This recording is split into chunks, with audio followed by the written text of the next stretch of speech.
Canadian homeowners are struggling as mortgages in arrears have surged 22%, and this is just the beginning. For years, Canada's real estate market was fueled by low interest rates and rapid appreciation, but now rising mortgage payments and financial strain are catching up with homeowners. If you don't understand what's happening, you could be blindsided. Whether you're a homeowner, investor, or first-time buyer, knowing how this shift impacts you is absolutely critical. So let's break it down. First off, we need to make sure that you understand exactly what a mortgage in arrears means. The term in arrears is defined as mortgage payments that are overdue by 3 months or more. Mortgage arrears are considered a lagging economic indicator because they typically relate to events that have happened in the past and take time for their financial impact to be felt. So this doesn't mean that the bank is swooping in and taking people's homes from them and foreclosing on them. This is what happens prior to that. So does this mean that we're headed down a path of having a large number of foreclosures or court-ordered sales, as they call them here in Canada,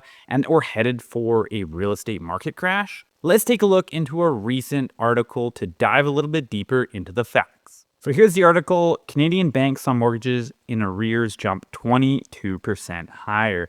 Canada's mortgage lenders are in an unusually long-lasting rut. Canadian Bankers Association, CBA, data shows its members are seeing more mortgages fall into arrears in November. The arrears rate is now moving at one of the fastest paces ever recorded, rising from record lows to a 3-year high in a matter of months. At the same time, the bad luck for lenders keeps piling up. These same lenders have seen a rare contraction in total mortgages held, falling to a 3-year low despite massive borrowing stimulus. So just note that this data is from November. We are in February at this point in time, so it is a little bit older. Be interesting to see where things are at right now, but they don't have a clear timeline on this. They just kind of say a couple of months, but essentially the biggest thing they're trying to point out is just the rate at which it's rising.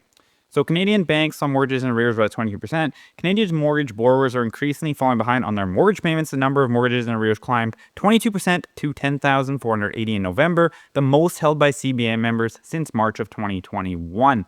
When isolated, the volume isn't particularly concerning, but the speed at which the shift occurred, as I just mentioned, in just over 2 years, the volume surged 44% from the record low. So as we can see here on this chart, from 2 years ago, back when it was 0.14%, it has now risen to 0.21%. But something I want to point out here, this is 0.21%. This is even 1% of mortgages. So in my opinion, they're making a pretty big deal of something that in reality, they're twisting the data to make it sound scarier than it is. Key point here, if something is a very small percentage and really has no impact and it doubles, if it's still a very, very low percentage, you can still say, oh, it rose 100%, 200%. But in reality, when you look at the absolute number and not just that percentage, it's very easy to create these headlines and make things sound worse than they were or worse than they are.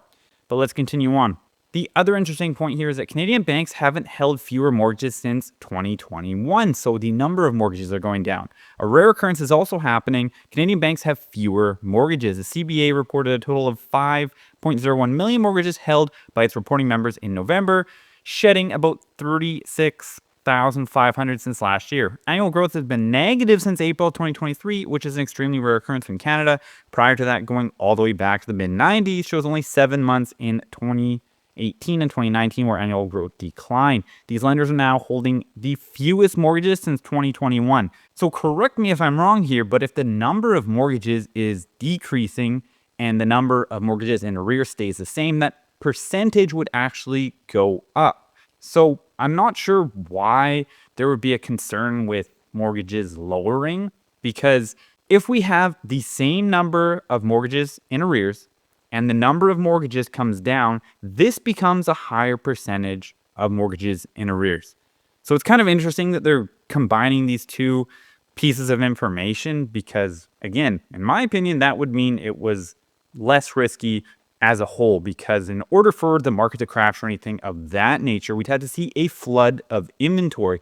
And if there's less homes with mortgages or the same amount of mortgages potentially that could go into foreclosure or become a court-ordered sale, is that really a worse situation? I don't know. You've kind of lost me there. Anyways, moving on to where they actually got this data is what I think is the most important thing to look at. And so essentially it is from this CBA article, read the latest statistics on mortgage arrears in Canada. So we have our first chart here. Canada's mortgages and arrears are low compared to other advanced economies. So they're saying that they are low compared to other countries, but they've taken the information and swung it a different direction. Canadians are also careful borrowers, and this is evident when looking at national mortgage delinquency rates in Canada that show more than 99% of mortgage holders in Canada are in good standing. So this is a pretty well-known fact that Canadians are some of the best in the entire world at paying their mortgages. They will keep their house over anything else, essentially, right? And part of that is due to the way that lending rules and policies here work compared to the States, where you can essentially walk away. And again, from my understanding, they can't necessarily come after you, whereas here you are more tied to that debt. You can't just walk away and all your obligations get away from you. But we're not going to get into too much detail there. So looking at this chart in a larger frame, we can see the United States currently 1.52%, right? We've got Canada 0.18, or towards the end of the year, I guess we're at 0.21 now. And then you've got the United Kingdom at 0.74. And so looking at times when the United States had difficulties, so looking at around 2008, where we had the global financial crisis, if you've ever watched The Big Short. So looking at 2008, where we had the global financial crisis, if you've never seen The Big Short, fantastic movie, explains this very well with all of the essentially very poor mortgage debt that was packaged and sold to people who really shouldn't have been able to get mortgages. They call them ninja loans. So it was no income, no job, no assets. And they could just basically, if you had a heartbeat, you could walk into a bank and get a mortgage. And because of this, they were selling these to people who really couldn't afford it. Big reason for what we saw right here. Now, Canada hasn't even been over 1% since before 95. I don't even know if this chart goes further back than we ever have been there, but just keep this in mind. This is what it actually took in order to see massive amounts of foreclosures in the United States. And we've been pretty consistent throughout. Yes, it's come up a little bit from record lows, but in reality, is it really that bad? Anyways, moving on to the next part of the article. This is where they actually break down the number of mortgages in arrears across Canada. So let's blow this up again. And as you can see, the highest is in Saskatchewan.